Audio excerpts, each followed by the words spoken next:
Le JT des nouvelles techno, c'est nouveau sur TV5 Monde. Bonjour à tous, au menu, la technologie au service des seniors et sur notre banc d'essai des tablettes Made in France.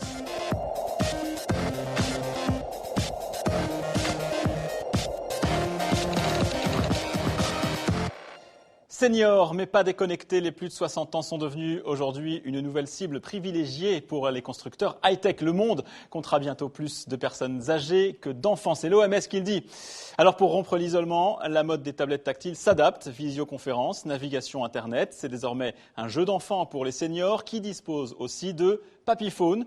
Le nom n'est pas de moi, muni de touches plus grandes et réduit aux fonctions de base. L'autre créneau des constructeurs, c'est la sécurité et l'autonomie, comme avec par exemple ce pied de lit qui s'éclaire au moindre mouvement de son propriétaire.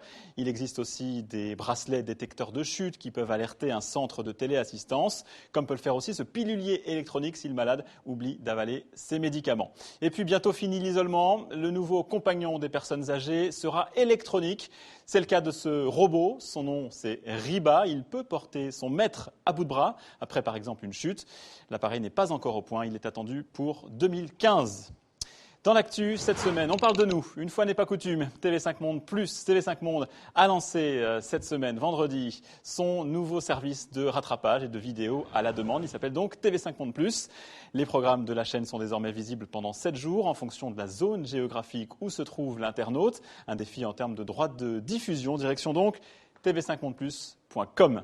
Sur notre banc d'essai, cette semaine, des tablettes tactiles qui veulent s'attaquer à l'hégémonie des vedettes du secteur. C'est le cas, par exemple, avec cette tablette signée Archos, c'est la plus connue d'entre elles. Voici le dernier modèle, un écran de 10 pouces, un processeur double cœur, le tout pour bien moins cher que ses concurrentes, mais il faudra faire avec un design un peu plus faible. Archos fait fabriquer, en l'occurrence, comme tous les autres, ces tablettes en Asie, comme tous les autres, à l'exception quand même de cette petite française qui s'appelle Cook. Bon d'accord, le nom n'est pas tout à fait français, mais sa spécialité, c'est la cuisine. Les recettes de cuisine, elles résistent à l'eau et au choc, et précisément, l'objet est fabriqué en France, en Bourgogne. Alors ces tablettes tactiles françaises ont-elles une spécificité gauloise? Nous avons posé la question à nos experts du jour, Cédric Tamboise et Grégory Pujol.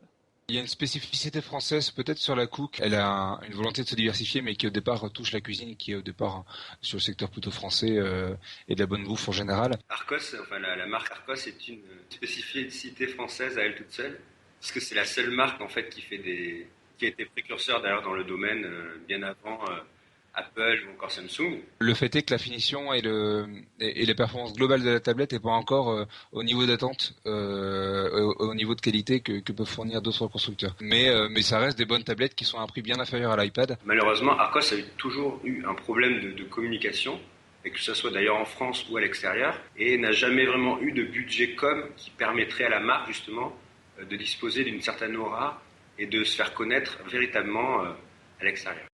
Le JT des nouvelles techno, c'est tout pour aujourd'hui. Ça continue sur les réseaux sociaux et rendez-vous la semaine prochaine sur TV5 Monde.